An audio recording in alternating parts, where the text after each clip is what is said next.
wallahu adapun Allah itu a'lamu maha mengetahui siapa Allah. Ini kan ceritanya menentukan barang livil. Menentukan barang livil itu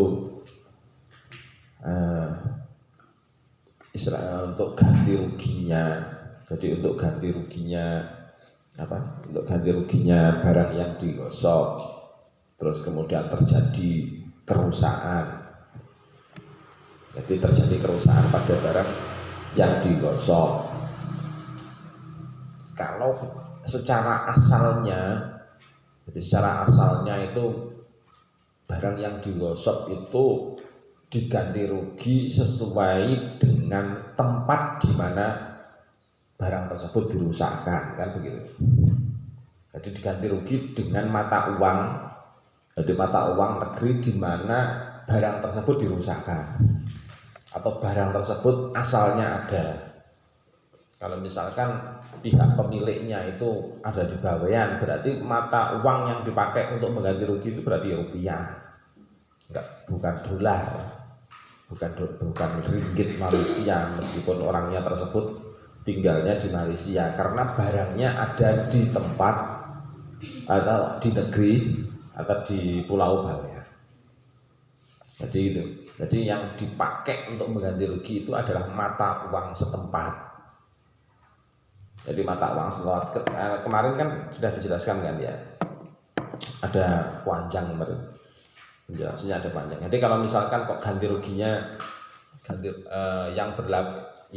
mata uang yang berlaku di tempat di mana barang itu dirusakkan, itu misalkan ada satu mata uang yang dominan, maka mata uang dominan itu yang dipakai untuk mengganti rugi, dan itu dipakai sebagai penentu harga mifil. Harga mifil itu harga barang tersebut ditemukan di pasaran, itu harga mifil namanya. Jadi harga barang atau harga barang tersebut ditemukan di pasaran. Misalkan kalau speaker aktif misalkan, speaker aktif semacam ini. Speaker aktif semacam ini ditemukan di pasaran kan banyak ditemukan di pasaran. Maka berapa harga tersebut di pasaran? Nah, itu namanya harga mifil. Harga mifil. Nah, dan itu mata uangnya yang dipakai mata uang sini, bukan mata uang Malaysia, bukan mata uang yang lain, bukan. Meskipun orangnya tinggalnya di Malaysia, orang pemiliknya tinggalnya di Malaysia, tetap yang berlaku adalah mata uang di negeri tempat barang tersebut dipisahkan. Jadi an-naqdul balad, jadi naqdul balad apa? Naqdul baladit talaf. Jadi naqdul baladit talaf. Jadi mata uang negeri tempat barang tersebut rusak. Kalau misalkan kok di tempat tersebut kok ada dua mata uang yang sama-sama dominan, jadi sama-sama dominan, maka yang menentukan ganti rugi adalah wajib hakim. Kemarin kan belum sempat dijelaskan ya kemarin ya.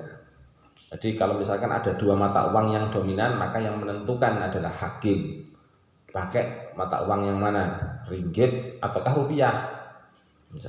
Misalkan kalau ada di Batam kan ada dua mata uang yang dominan di sana di Batam, karena saking dekatnya dengan Malaysia, juga dekat dengan Singapura, akhirnya mata uangnya campur-campur.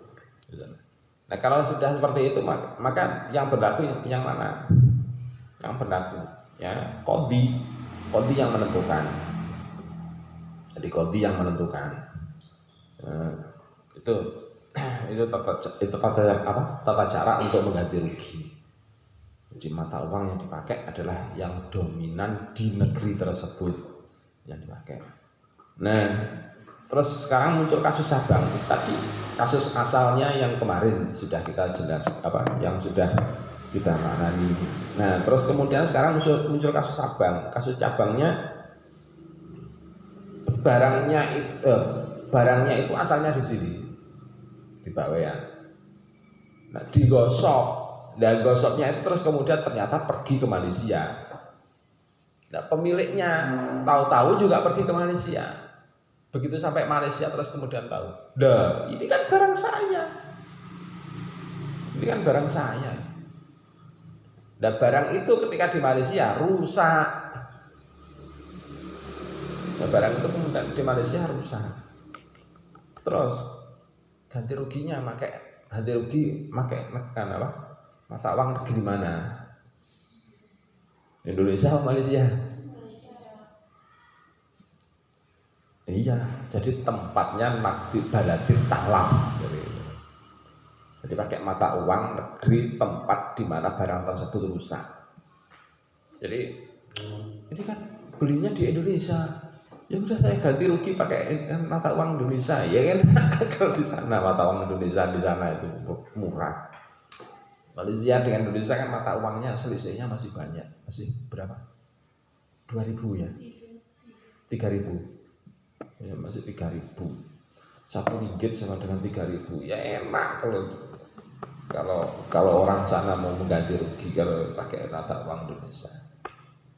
Ya harus berarti ganti ruginya harus pakai Malaysia.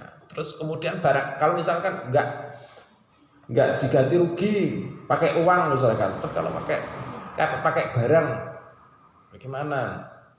Ternyata begitu dipakai barangnya di sana, barangnya malah di Malaysia jauh lebih bagus. Terus bagaimana? Ya terserah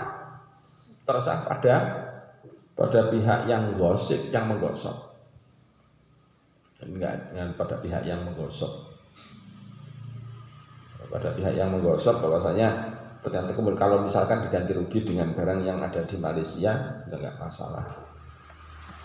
Tapi ternyata pemiliknya itu mau pulang ke Indonesia, ke Malaysia hanya walking saja, walking jalan-jalan, maksudnya hanya jalan-jalan ke Malaysia, hanya torik fakot. Ya. Nah, sampai di Malaysia terus kemudian pengen pulang lagi ke Indonesia. Berarti kan kalau misalkan bawa barang kan berarti harus ada biaya kan. Wong naik pesawat itu juga ada casnya kalau bawa barang elektronik. Ada biaya casnya dan bukan murah, mahal. Terus juga butuh biaya banyak yang. Nah, biaya memindah tadi itu masuk bagian yang dihitung apa tidak? Biaya memindah itu masuk bagian yang dihitung apa tidak? Kalau di situ tadi disebutkan bagaimana? Lamu natali naklihi kan nakdi. Kalau misalkan diganti dengan mata uang negeri tempat talaf, maka nggak perlu. Jadi lamu nata linaklihi, nggak ada biaya untuk mentransfer, untuk memindah dari Malaysia ke Indonesia, nggak ada tambahan biaya. Kalau misalkan ada tambahan biaya, soalnya barang yang digosok itu barangnya ternyata harganya lumayan, terus kemudian kalau dibawa uang cash dari Malaysia ke Indonesia itu kan juga terlalu rawan misalkan di jalan. Terus bagaimana kalau misalkan ditransfer saja? Berarti kan ada biaya transfer. Siapa yang menanggung biaya transfer? Siapa? Ya penggosoknya. Jadi penggosoknya. Tetap ya penggosoknya. Ya. Bismillahirrahmanirrahim.